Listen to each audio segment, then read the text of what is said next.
Hello, everyone. Welcome to Feels Out Loud, brought to you by Becoming Together Therapy and Wellness. This is your host, Tara Martini, along with the host, Becky McNattin. We're glad to have you listening as we live and share stories of mental health. Hi, all. We are addressing an important topic today, and it's relationship endings. Now, last week, Tara, we highlighted relationship beginnings. We did. The other end the other of side the of the timeline. spectrum. And we've discussed the life of a couple several different times on the show, talking about communication and conflict, even how to navigate when challenges come up. But today we're taking on a very emotionally wrought phase when the relationship is over. And there are all sorts of things to consider when ending a relationship. And so we wanted to have someone skilled in the arena of relationships to participate in our discussion. Joining us for all the things today is marriage and family therapist Andy Garbers. Welcome, Andy. Hello. Welcome. It's great to be here. Thank you for being here today. Why don't you tell us about you? Me. Okay. Well, I grew up in Wisconsin. I grew up in a small rural community, and both my parents were divorced before they met and had me. So they've talked about that a little bit. I have some half siblings from those relationships. Lived in Wisconsin, first kid ever in my entire family system to go to college. Wow. And then obviously the first to go to do a grad program. And then did that in Wisconsin, then moved to Minnesota and did life in Minnesota, eventually got partnered and married, and then moved to Chicago. And then Chicago didn't feel like home, and so we moved back to Minnesota and partnered with a really great person named Sarah. She's got her PhD in ethics from Chicago. That's why we went there. And lived down there for a while. She now works at the Westminster Town Hall Forum doing social justice and bringing in folks to talk about a lot of really hard things, but good things. And then 4 years ago, we had some fertility issues, and then 4 years ago, we were able to get pregnant, and we have a little human named Josie, and she's got me wrapped around her finger for sure, which I did not expect, but it's been really great. What a blessing. Yeah, well, we have listeners out there who may be pondering their own relationships right now, knowing that we're talking about relationship endings. So they might be thinking about an ending coming up. Maybe an ending just happened. What would you say to them? About the relationship ending. If they're pondering it. What they're pondering. I would say that we still know the stats don't lie, that 50% of people who end up married end up divorced. And that's kind of across the board still the case. I would say that there's a lot of things that can be contributing to that. There's a lot of things to be thinking about around ending a relationship. It's never, ever easy. It's all 100% of the time, universally a very challenging, hard thing for folks to navigate because there's so much that's involved, whether you are actually married or if you're partnered, if it's been 6 months or if it's been 60 years, right? Yeah. Like endings are tough. And so I think having community, having people, having resources to be able to process, not doing it alone is really important. And I just want to say, if you're facing that, you're not alone. There's many folks out there facing that, and if it feels hard, it's because it is. It's a really hard thing to go through. Yeah, well said. Is there a way to uncouple the right way? Yes, I think so. Okay. Yes. Okay. I will say it's very challenging, given the folks that I've worked with, the people that I know in my life, probably the folks that you all know, and everyone who's listening. That's more of a rare thing to happen because there's a multitude of factors that play into that. Yeah. But I do believe that there's a couple different ways to uncouple well. But that also comes with its challenges too. Well, we're going to get into it all today on what Such an is interesting topic. the right way to uncouple, knowing that this is an emotional experience. Such an interesting topic here. Right now, we're going to take a short commercial break, but stay tuned as we talk through discerning and navigating relationship endings. Thank you for listening to Feels Out Loud. We will be back in just a moment.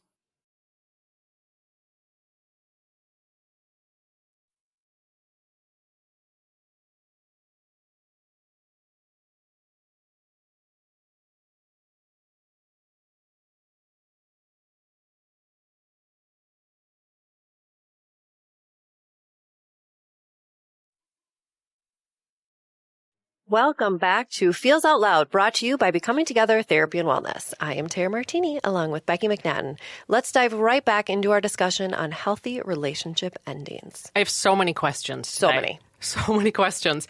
I want to know, Andy, how often do you find people wanting to process relationship uncoupling in therapy? I would say of my couples that I see, which is about 30 to 40% of the folks that I see, okay, 100% of them. Every couple that I see, one of the questions I always ask is ending the relationship on the table for you? And of those 30 to 40%, probably 90% of them say yes. Okay. If things don't change, then something has to change. Okay. Because most couples don't come into couples therapy just wanting to talk about how great things are. But what a terrifying question.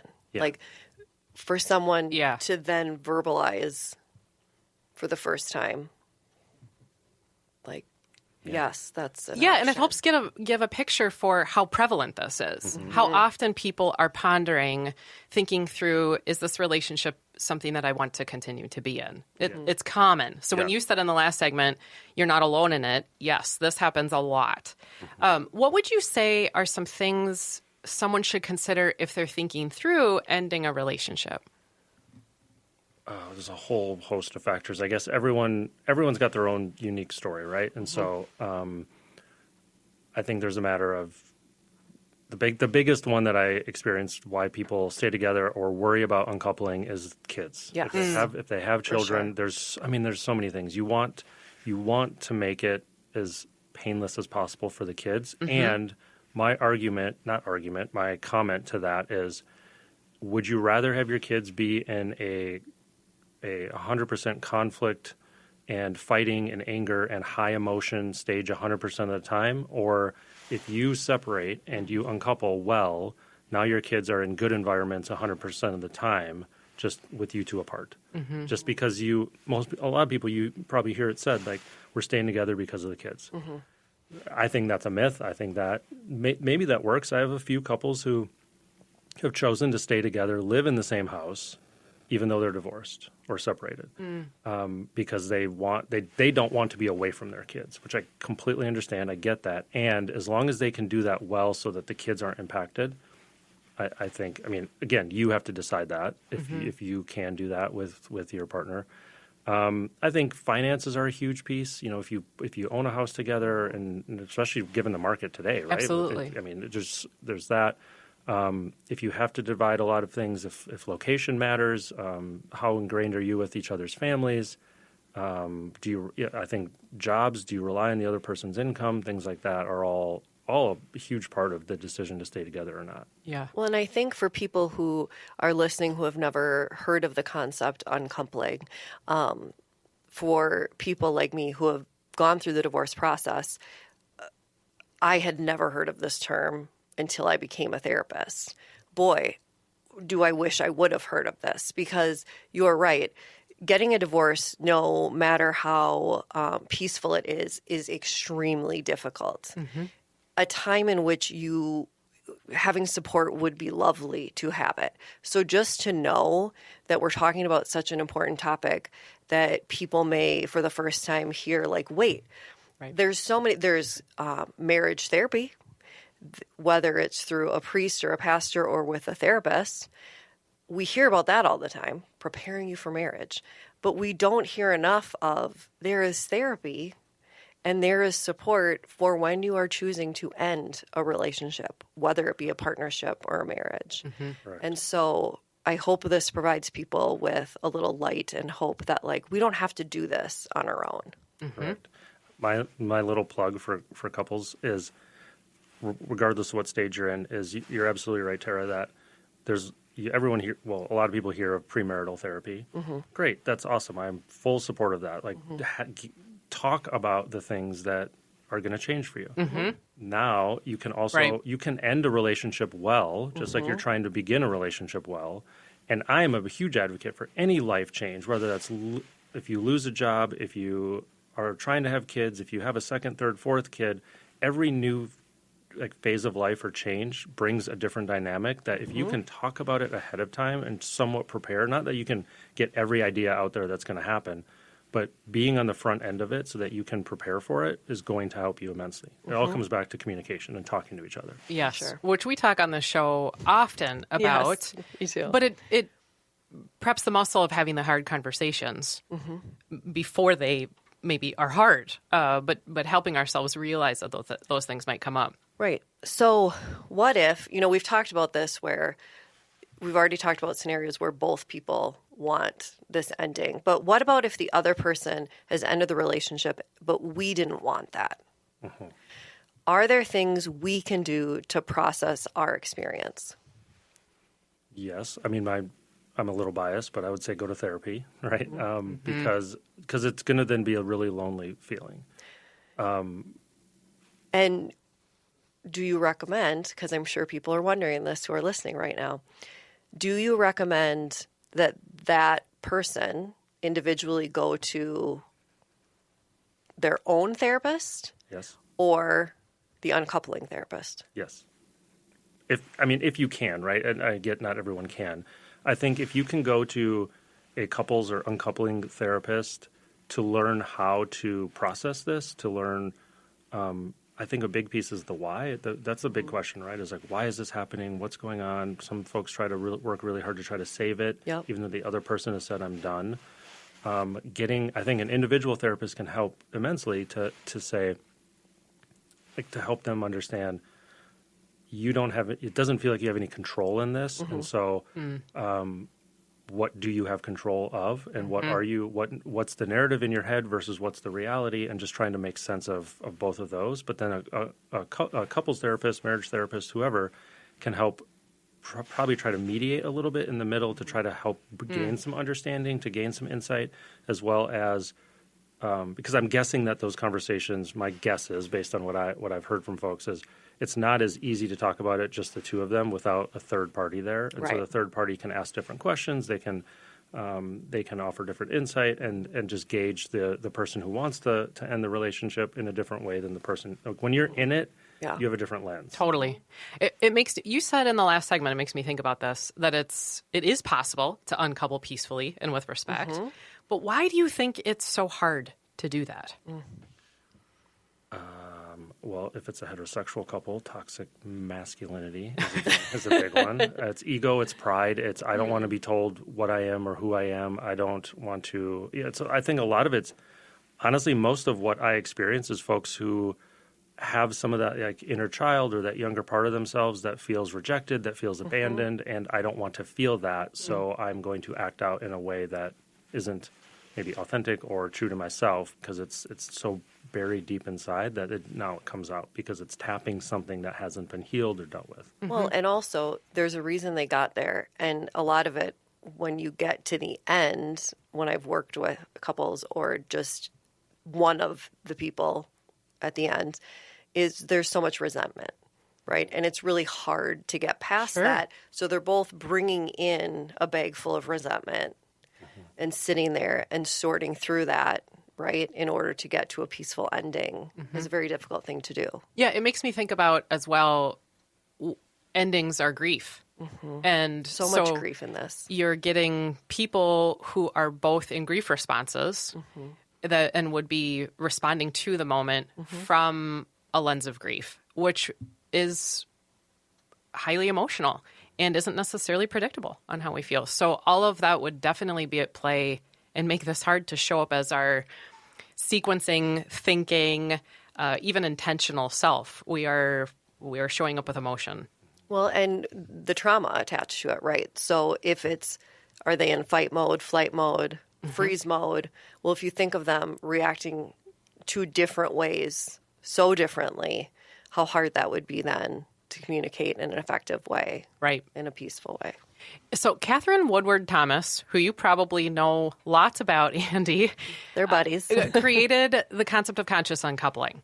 I want to hear your thoughts about this quote. So I'm going to tell our listeners this quote. A conscious uncoupling is a breakup or divorce that is characterized by a tremendous amount of goodwill, generosity, and respect, where those separating strive to do minimal damage to themselves, to each other, and to their children if they have any, as well as intentionally seeking to create new agreements and structures designed to set everyone up to win, flourish, and thrive moving forward in life.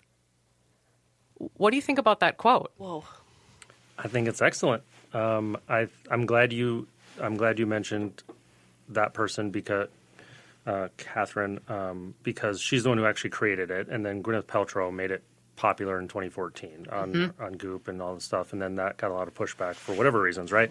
But Catherine's the one who kind of created it and came up with the idea because she was having her own experience with the ending of a relationship, and I think it's amazing. I think most people, capital THINK, think they are doing that in ending a relationship. But good point. I don't know that it's actually true. And while I think that Catherine's idea behind it is excellent, the amount of people willing and able to do that truly is lower than we want it to be.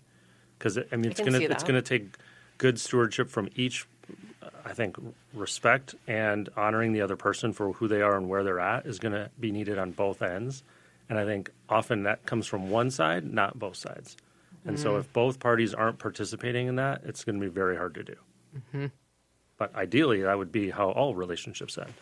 Well, when I read it, it's like, this is utopia. I literally, that word came in, and I was like, what utopian world is this person living in? Like, that would be lovely if that's how every breakup or divorce went. But I could see where if people in the relationship are committed to ending with intention, and as you said, perhaps bringing in support or resources to offer and help guide that process, the difference that makes to ourselves, to our grief process, to honoring what the relationship was, all sorts of things. But I feel like this quote goes against like our societal norms, right? Because what do we see on TV and in the movies are the dramatic breakups, right? And they put one person as the evil person and one person as the victim, in that.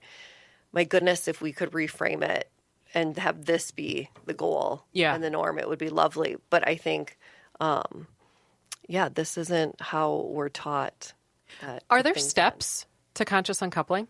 There are. I don't have them memorized. I have them here in front of me. Yeah, perfect. There are, and I think the critique that Catherine gets is this, that this is great on paper. Can people actually do it? I think if people come in early, like say they know the relationship is potentially on the brink, right? And we're worried, can this work or not? You can start some of this stuff early on to work, I think, starting on-ramp into conscious uncoupling so that you can do it well. If you both realize, like, this just isn't going to work, and you give people kind of a runway, even for the one who doesn't want that, who's got one foot out, they might be willing to do it easier. The person who's all in on the relationship is like, I don't push back to it. They might be able to buy into this. Like, I can't save the relationship anymore, so how can we at least do this well? And Catherine's got the 5 steps. Do you want me to go over them? Yeah, please do. That'd be great. The first step is finding emotional freedom, where essentially she talks about finding healing and letting go a lot of the resentment piece, starting that process, letting go of the emotions related to the other person and to the idea and like that ambiguous loss, that like grieving what I planned for my life. What I had hoped for, what I wrote. Yep. And so letting go of some of those emotions of what my future was supposed to be and saying this is what it is. Yeah. Which is hard to do. That's a huge step in and of itself. And this is all, by the way, in her book. You can buy the book. It's like one of the only books around this topic, and so it's pretty easy to find. Wow. And then the second step is reclaiming your power and life. The way that they kind of word it in the book is, for a lot of folks, it feels like it's happening to you.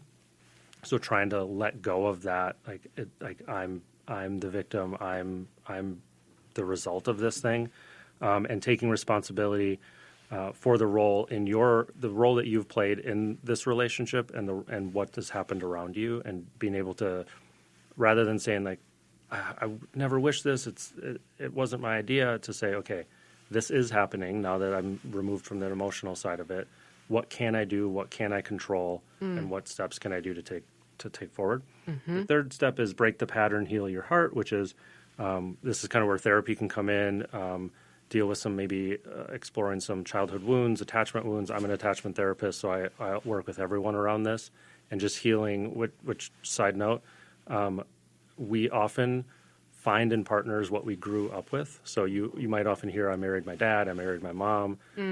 More on the, if you're anxiously attached, you found whatever your mom or dad was, that because it feels familiar, not because that's what you want, because it's what you know. Yeah. And there's no shame and no harm in that. It just, once we are more aware of that, we can see the patterns in others and pump the brakes sooner if it doesn't feel good, because we know this feeling, we know we don't like this feeling. But that's kind of this. It's breaking the pattern and learning to repair your heart a little bit. The fourth step is become a love alchemist, is how she puts it. Turning resentment into wisdom, establishing new boundaries, and letting go of some of the old vows to create new ones.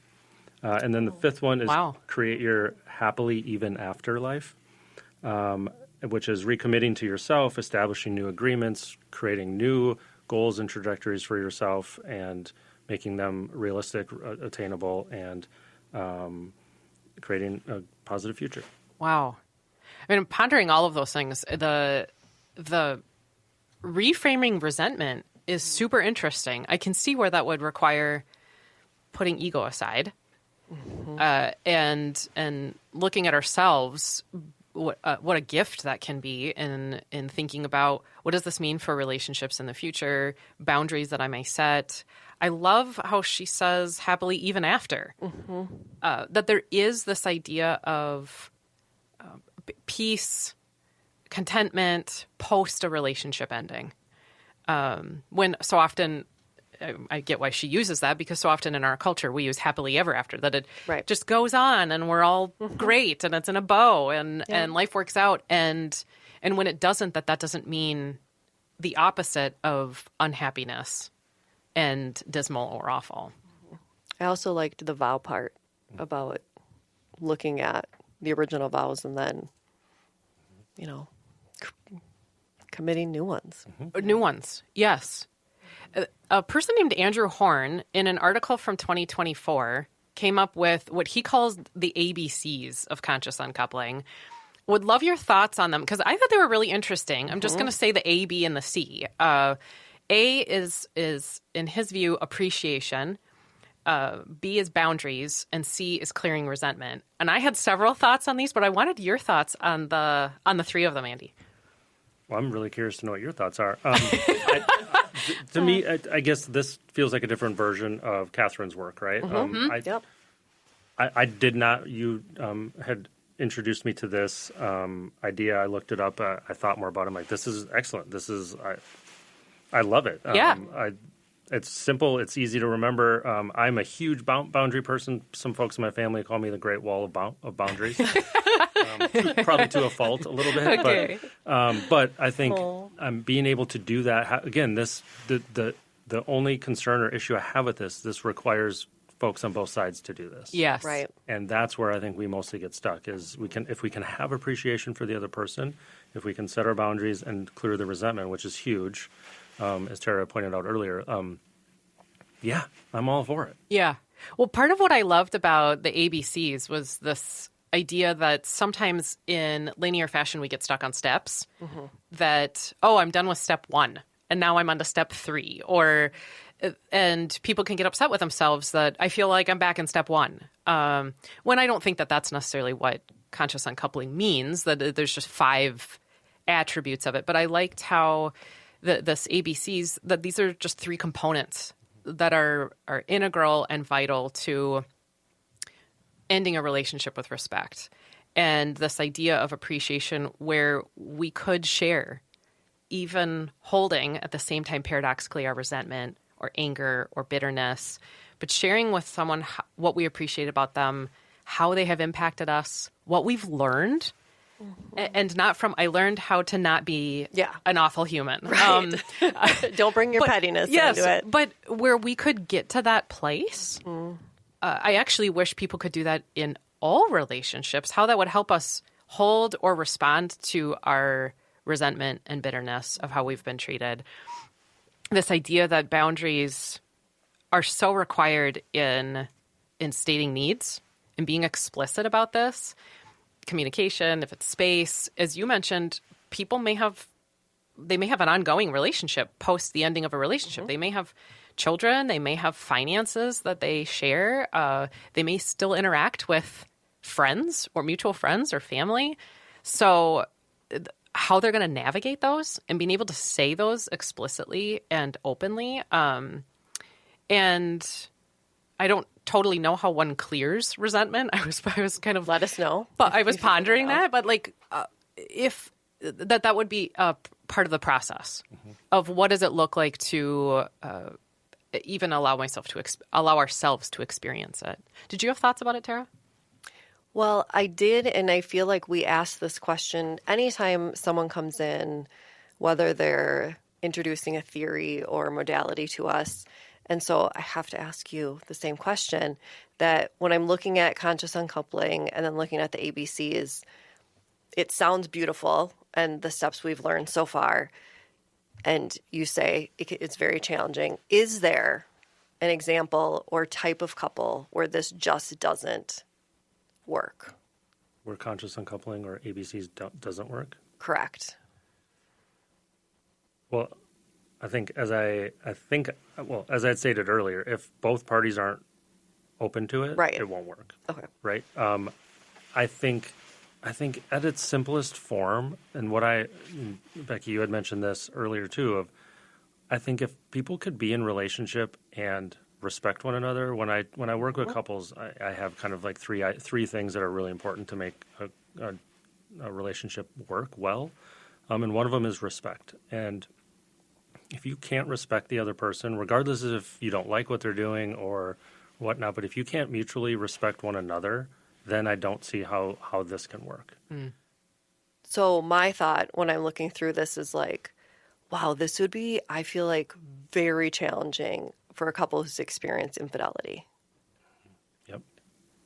Because of the everything you've said, right? Mutual respect and whatever, where there'd be so much to process before you can get to the steps of.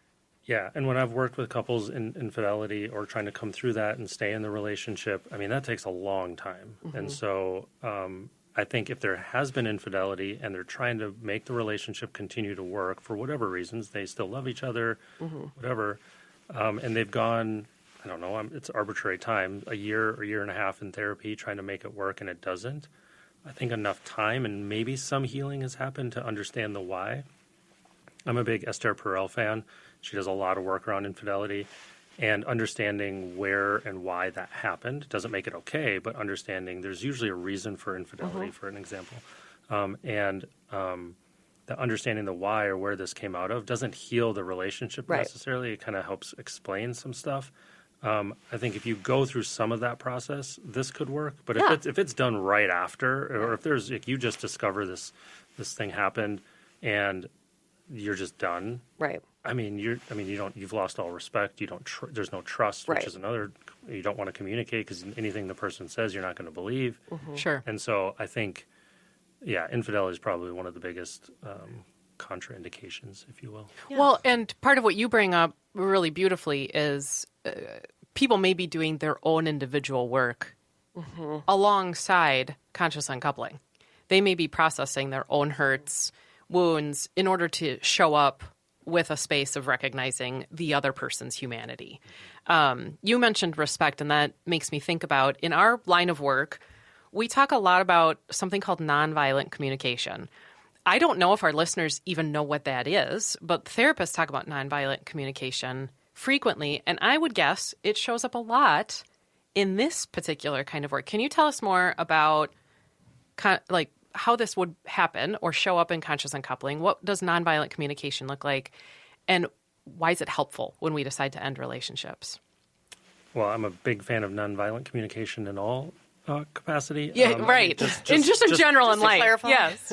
Just the name itself, right? But I think because without us knowing, subconsciously, we get tapped, we get triggered from trauma, we get, going back to the previous question as well, I think if there's trauma in the family or the dynamic, whether it's it could be anything, but if trauma is involved in infidelity, I mean, trauma is a big word, right? So anything that disrupts the norm will be really hard to just say, okay, I respect you, let's end this well.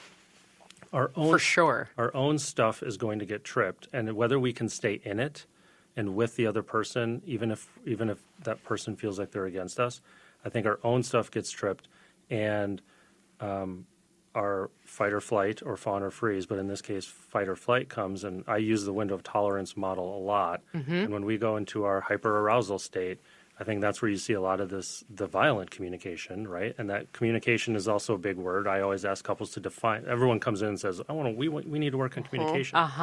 Okay, give me 5 points of what that means to you. Yeah. Because it could mean anything, right? But communication is done, yes, verbally, non-verbally, physically, all those things. And if you have any form of violent communication, the other person may go right into freeze stage, fawn stage, shut down because of who knows what their background is bringing into the mix. And so I think I set a rule in my office: nobody, if you yell, we're done. Because yelling, I don't think solves anything ever in any relationship. Yelling at yourself or yelling at others, it shuts other people down. And so any form of violent communication, there's a lot of examples of it, but I think having nonviolent communication can, allow the other person to actually listen. It allows you to be more thoughtful and honest about what you're saying. Yeah. It allows you to share your feelings, to feel the feelings of the other, to offer empathy, to offer caringness and kindness. Whereas when any form of, and I think anyone would have to define what that looks like, but for me, the default is anytime you raise your voice or yell, we're moving into dangerous grounds here. And like we need to have an equal playing field, whether that's, how far do our bodies need to be apart from each other, how high, what's the tone in the room, what's the affect, what's the body language saying. I think setting those grounds and that groundwork helps have much better communication and conversation with one another. That makes total sense. So nonviolent communication really brings into the scope of what is communication all of these facets. It probably could include offensive language, blaming, othering sorts of things. I would imagine that all of that could show up and put the other person into what you mentioned is that hyperarousal place. Well, yeah, it's that perceived threat. Or hypoarousal on the other side. And if anybody's done couples work and they're familiar with the Gottman model, that's where you get into the 4 horsemen, where there's contempt, there's criticism, right? Try to stay away from those. Then there's stonewalling, where you kind of shut down, and there's defensiveness. All of those, nonviolent communication is another way to talk about the attack-defend cycle. When you feel attacked, you're going to defend yourself, and that's when people get defensive and they respond in ways that aren't really authentic. But you defend yourself because you feel attacked, and then you usually defend yourself by re-attacking, and now we're in this loop that really goes nowhere. Right. And maybe aren't even talking anymore about the thing that you had intended to talk about. 99% of the time. Yeah. Right. And so I have some concepts I wanted to run past you and have you describe these for folks, as well as tell us how we could maybe operationalize them. So the first one is differentiate needs from entitlements. And we talk about this in therapy with individuals too, but this idea of just because you might need it doesn't mean the person is ready to offer it. So, just tell us your thoughts about differentiate needs from entitlements. I think you just did. I mean, we all have what we believe to be our own needs. Are they really needs or are they wants? And I think what, Becky, you might need, I might not see as a need. So I think I think the why is really important, expressing why this is a need for the other person. I guess when I think of needs versus entitlements, I think of more the other person receiving it. If they're not coming with a generous mind and they're like your relationship is already on the rocks, they're going to see you as entitled to that thing. And so I think if it truly is a need, being able to express the why behind it, and again, it's really up to the person who's listening to see it as that need or that they see it as an entitlement. Only you can decide if it's actually a need or entitlement. Yeah, and the ABCs of conscious uncoupling would say holding boundaries without blame. What do you think about that?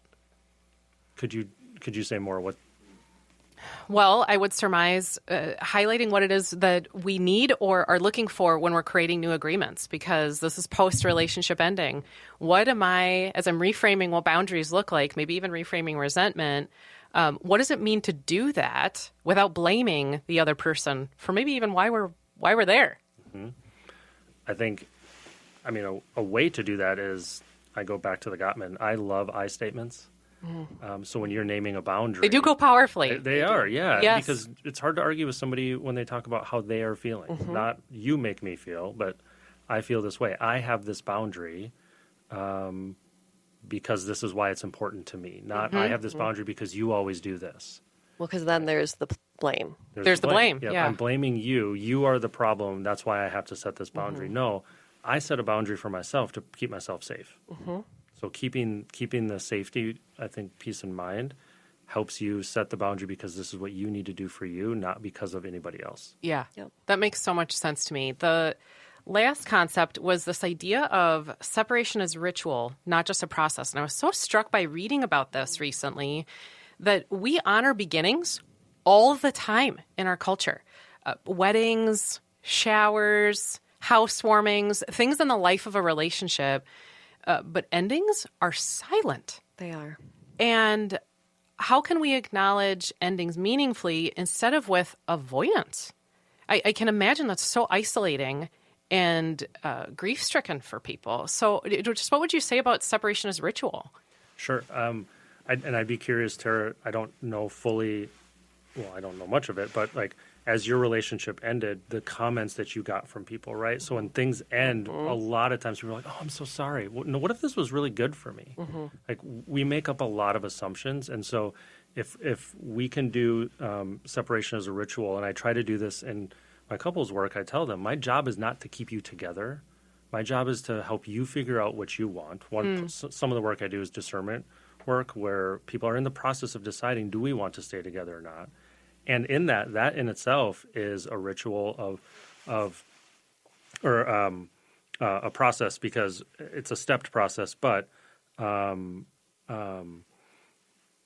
think the separation of a relationship, I think to your point, Becky, is that on the front end, it's celebrated, it's amazing, it's great. I think we have to take a minute, ask people the why, sit with them, listen to what is going on for them, and realize that separation can be a really good thing, and to not just have it be done and then move on with our life, because I think a lot of times when something ends, it's looked at as shameful or bad. Yeah. Right? And so to be able to, it's really up to the person. Nobody can tell you how to process an ending of a relationship.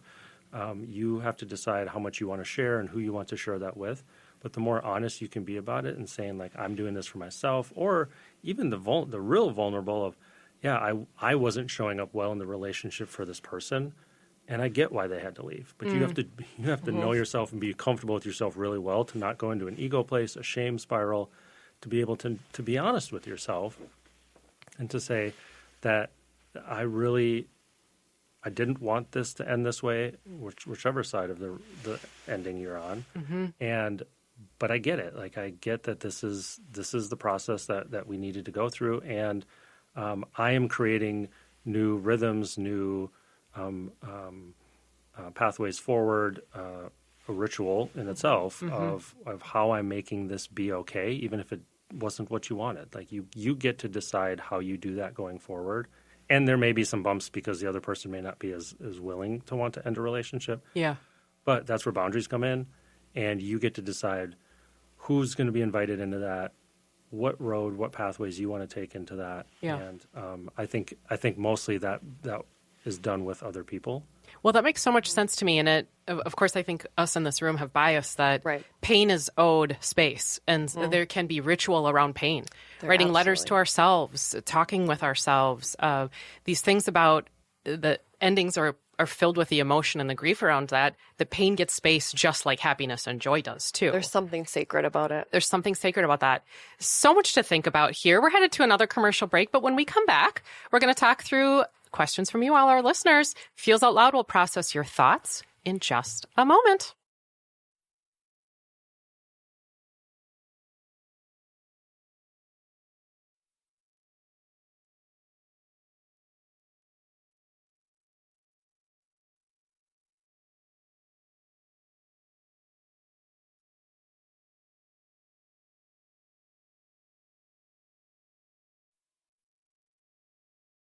We are back again with Feels Out Loud, and this part of the show is where we talk through questions from you all, our listeners.